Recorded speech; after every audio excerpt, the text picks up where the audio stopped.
Hi friends, आज हम बात करने वाले हैं ब्लड के बारे में। So what is blood?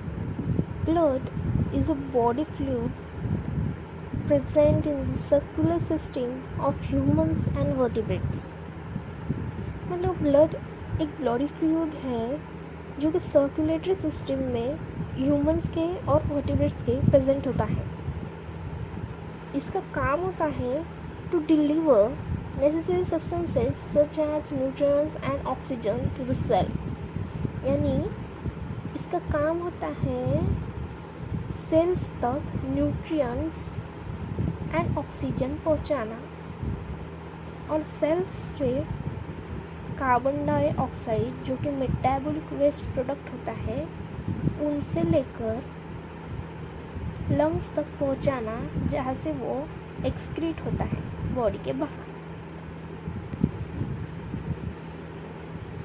Blood is composed of blood cells suspended in blood plasma।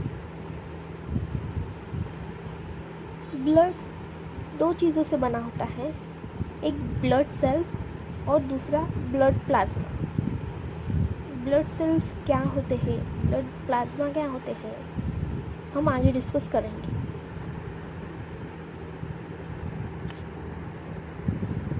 Plasma RBCs यानी रेड ब्लड सेल्स, डब्ल्यूबीसीज यानी वाइट ब्लड सेल्स।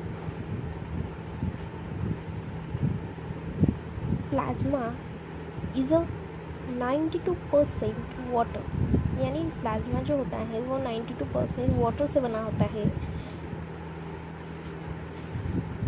और बचे हुए 8% कंटेंट्स जो होते हैं वो होते हैं glucose, hormones, proteins, minerals, salts, fats, vitamins.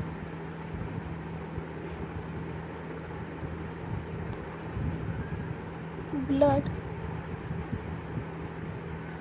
दो पार्ट्स से बना होता है, सॉलिड पार्ट और लिक्विड पार्ट। सॉलिड पार्ट में अगर देखा जाए तो सेल्स आते हैं, ब्लड सेल्स, और लिक्विड पार्ट में आता है प्लाज्मा। अब हम देखने वाले हैं cells in detail. Blood contains cells like RBCs, डब्ल्यूबीसीज, प्लेटलेट्स और thrombocytes. One another component in the solid part, that is protein। RBCs or erythrocytes, RBCs also called as erythrocytes। RBCs का फुल फॉर्म होता है red blood cells. RBCs क्या होते हैं? RBCs और erythrocytes are the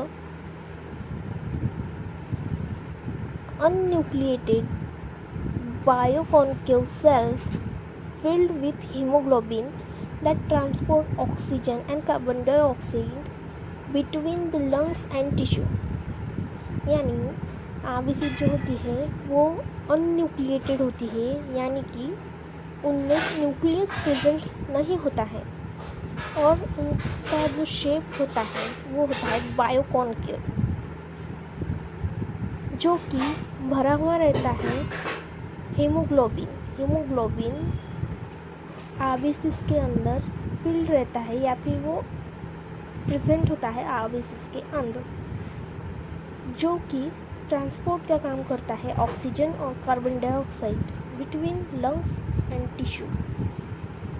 RBCs are small in size and the maximum in number. RBCs जो होते हैं वो साइज में स्मॉल बट नंबर में बहुत सारे होते हैं, present in the blood. RBCs का फॉर्मेशन बोन मैरो में होता है।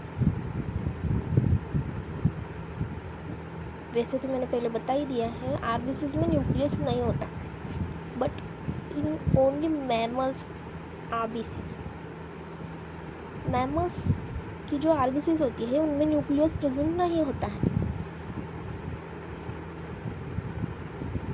आरबीसीज का कलर रेड होता है due to haemoglobin.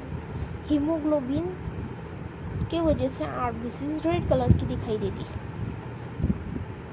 RBCs have a life span of 120 days and after that they get destroyed in the spleen.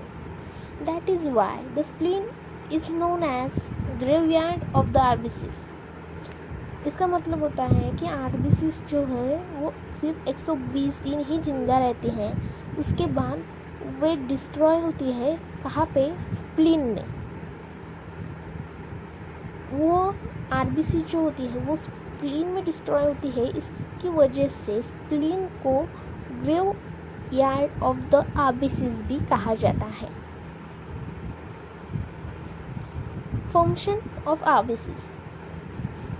The function of the red cells and its hemoglobin is to carry oxygen from the lungs or gills to all the body tissue and to carry the carbon dioxide, a waste product of metabolism, to the lungs where it is excreted. जैसे कि मैंने पहले बता ही दिया है कि RBCs का function होता है ऑक्सीजन और कार्बन डाइऑक्साइड का ट्रांसपोर्ट करना फ्रॉम सेल टू लंग्स।